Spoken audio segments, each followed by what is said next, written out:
welcome to Finance Conversation. This is the 40th episode of the Merging Life and Money Show. I am delighted to be here today. For those of you who do not know me, I am your host, Marie-Jo César. I help professional women bridge the gap between life and money by acquiring and applying the relevant financial skill and knowledge they need to take control of their money, manage their finances, and understand that they can live their best life with the money they have. Thank you for joining in today. If you are watching the replay, make sure to type hashtag replay in the chat and leave me some comments and questions. Welcome, welcome, and welcome. I come to you live every Thursday at 5 p.m. Pacific Standard Time to share valuable information about how to achieve financial wellness and live your life with means and meaning. Today, we are going to talk about what happens to your estate plan when you get divorced. So to address this very important topic, I have with me Anne Michel, which I'm going to bring in. Anne Michel is an estate planning attorney from Washington State. I would say that her passion is to help families and small businesses for the future by securing their estate plan today. So she makes the confusing understandable and explains the financial risk of not creating an estate plan. Welcome, Anne, to the Merging Life and Money Show, and welcome followers and listeners. Thank you for joining in today.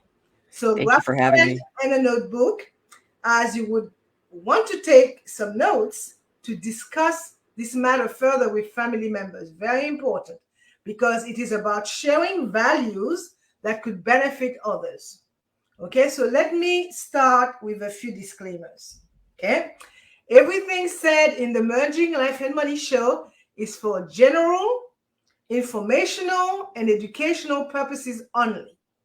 It is not intended to constitute legal, tax, accounting, or investment advice and should not be relied on for tax, legal, or accounting advice.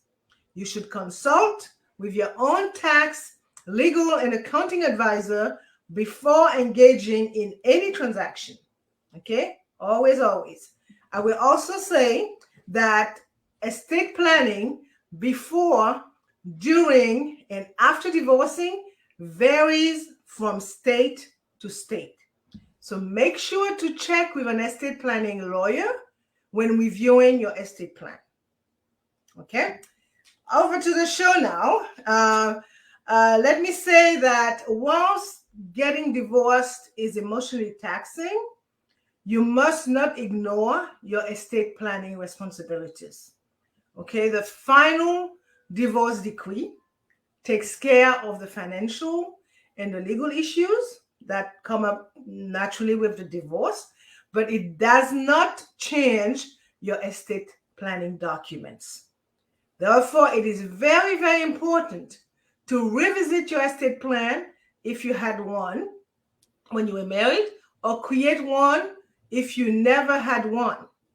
And this must start from the time that you decide to get divorced, because a lot could happen in between there, right? So remember, planning for your future is not something you should put off. So to help us navigate through the impact that divorce has on your estate plan, Anne Michel will focus on 3 points this afternoon. She's going to look at the effect that divorce has on an estate plan, period. And a lot of it will be done from a Washington State perspective. She would talk about the importance of revisiting your beneficiaries on certain documentation. And she will also talk about your assets, okay? How to go about retitling them. So before turning it over to Michelle, and Michelle, I will say that if you do not take the necessary steps your ex, the necessary steps of your estate plan, your ex-spouse could be the one making some very, very important decisions that may be in total contradiction with your current and future wishes. So over to you, Anne. Tell us about the effect and the impact that a divorce may have on one's estate plan. Yeah, this is a really critical area. Every state has different rules and different laws. Most of the states don't invalidate your estate plan when you sign the divorce papers. Washington is a little unique. The minute you put ink on those divorce papers, everything in your estate plan is gone. It invalidates and nullifies your entire plan. So if you're planning to get divorced, you need to think about what was in that estate plan that you had while you were married, because it's going away. You need to think about getting a plan shortly after you get divorced to make sure that your new plan covers all the contingencies. The last thing you want is to be giving your ex money you don't want them to have. The other thing to think about, and this is really important if you have kids, you need to follow whatever the divorce decree says about dealing with the kids in your estate plan. So make sure that you have a copy of those papers when you go see your estate planning lawyer. Okay, so from what I understand, right, a divorce is not something that you wake up this morning and say that you're going to do, right? Right. So Right. people have to be very careful and think about that estate plan way ahead of the time that it would take for you to be handed your divorce decree. Correct. Okay, so can you tell us a little bit about what you must do even before filing for divorce? There's a lot of things you need to think about. If you have a house, as soon as you sign those divorce papers, your house is going to go from a joint tenancy with right of survivorship to a tenant in common or a tenant by the entirety. So it changes the character of that title. And if you're going to end up, or if you're going to fight for the title, you have to understand that as soon as that divorce ink dries, you need to retitle that into your new name, and you need to decide how you're going to handle that in your estate plan. Okay, so we'll take a look at this in my third question. But the point that I wanted to drive is that that one must not wait until the divorce is totally finalized to say, oh, I did have an estate plan, and maybe I should take a look at it. So because it varies, doing my research, it varies a lot from state to state. So very, very I much just so. want to let the audience know that it is so very important to, the minute that D word pops in your head and you're going to go ahead with it, you need to find out what the rules are in your state. Totally. Yes. You need information is always more valid if you have it than if you don't have it. In order, because there may be some things you want to negotiate in the divorce based on your knowledge of what's going to happen with that estate plan. If the estate plan is going to be held, if you're in a state where it doesn't invalidate the plan, then you need to negotiate with your ex how you're going to change either the titling, insurance policies, all those kinds of things. So knowing what you can and can't do in your state specific will help you determine how to handle the divorce. Correct. All right. So thank you for that, and Michelle. I mean, the thing that we don't think about, we think about the emotions and all that kind of stuff, but yet again, if there are kids involved, we got to think about that. As I said, the legal part is taken care of with the decree, right? But not that part that eventually involve the kids, in the long run. Right. There are documentation that you must have that form part of your financial plan. Correct. And some that comes up to mind would be life insurance policies in particular, could be all the documentation that you put in place for through powers of attorney and the likes. So tell us about beneficiary changes as it relates to a divorce and an estate plan. Yeah, a lot of people go, oh, I got the divorce paper. I've got it all signed. Everything's taken care of. Yeah, your bank account still has a joint on there. So both of you are on it. That needs to be fixed. If you had life insurance where each of you was insuring the other one, you both need to think about who your new beneficiaries are. And if they're your kids, you probably need to make sure that you have some sort of trust in place to make sure that if something happens to you, the life insurance doesn't go to your spouse. It actually goes to you or to your kids and a trustee. And you also need to make sure that you don't end up inadvertently giving your ex-spouse control as guardian over the kids, which means they have control of the money. That doesn't turn out very well, especially if you have a non-amicable divorce. In addition to that, you have to think about some other policies like your retirement account. Who's going to get your retirement account when something happens to you? Again, that needs to be retitled properly, and the beneficiaries need to be put in there properly. If your kids are still minors, again, you need a trust so you don't inadvertently give your ex-spouse control of your retirement funds, because the funds are meant for the kids and he's the guardian of the kids.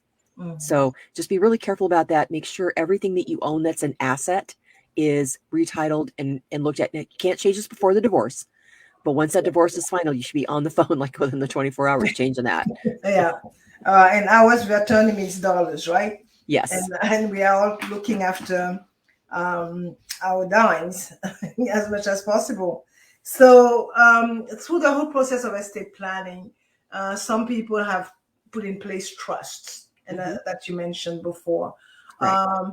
What happens if one has an irrevocable trust in place? Washington is kind of odd. If you have an irrevocable trust that you made as part of your marriage, that doesn't invalidate because it is irrevocable. You can't change it. There are ways, and it's pretty complicated. If you have an irrevocable trust and you get divorced, you absolutely need to see a lawyer right away that's an estate planning attorney. There are ways to transfer the assets that are in their irrevocable trust into a new irrevocable trust, and in a process called decanting. It's pretty technical. You absolutely cannot do that by yourself, but that also requires information in the divorce decree as to how the assets in the irrevocable trust are to be allocated. Okay. So that sounds very technical, but people have it in place, and they must remember that they did it, particularly when we talk about great divorce. It's a lot of these happening. Correct. And you have built tremendous assets.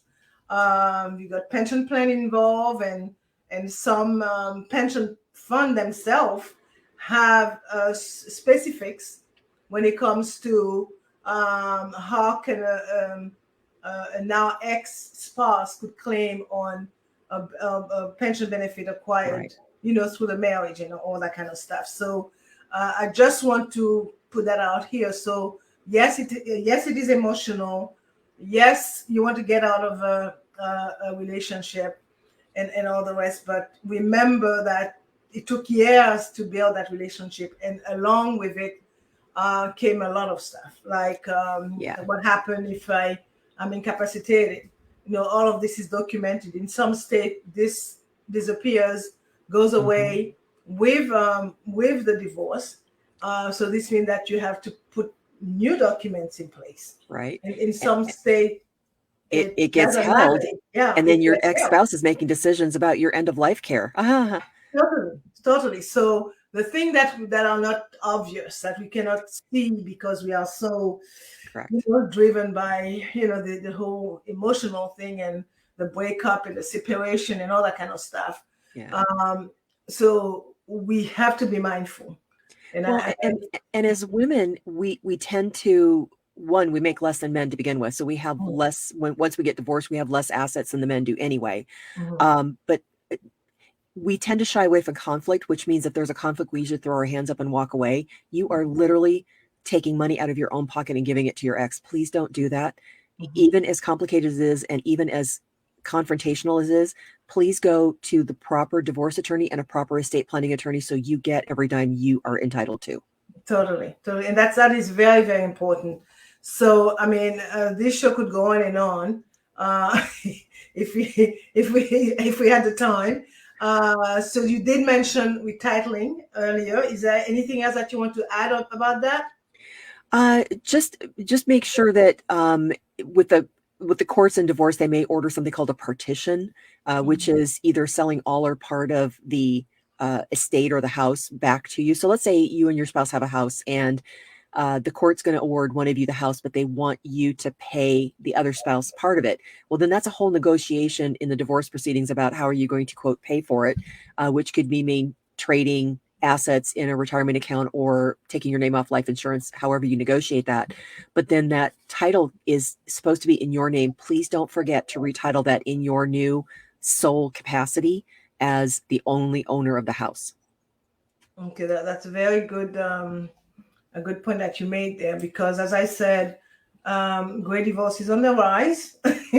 And by then you would have acquired fixed asset like property, houses, whatever you want to call that, as well as your pension plan, as well as a very healthy savings plan. So make sure that all this is taken care of ahead of time, so it does not convert into a fighting match where the biggest winner, Anne Michelle, is the attorney. Well, in worst case scenario, I have a friend who got divorced and they were still dickering about two houses that they owned. One of them had been her mother-in-law's house, and one the couple had bought while they were married. And it's now 15 years past their divorce, and they settled everything but the housing, and they finally did it this year. Wow. So you see don't do that. Please don't do that. That's an emotional roller coaster. Totally. So thanks so much for that. I'm going to wrap it up some. It was short, but very interesting. We talked about how divorce affects your estate plan and how it could nullify it totally, and how it's important to check with an attorney in your state as to how this works the minute that you think about proceeding with a divorce. Okay. Beneficiary changes. Okay, some state will allow you to do it after the divorce. Some state, anything that is insurance, etc., you could do it without any problem. But in some state, it's not the case. So you may want to check that as well as if you have acquired assets, you want to make sure that those assets are retitled. Correct. Okay, so again, thanks, and I'm going to leave you with those last thoughts. So make sure that an estate planner is part of your team as you navigate through the divorce process, right? Mm-hmm. This Correct. Is perhaps the most important part of your plan.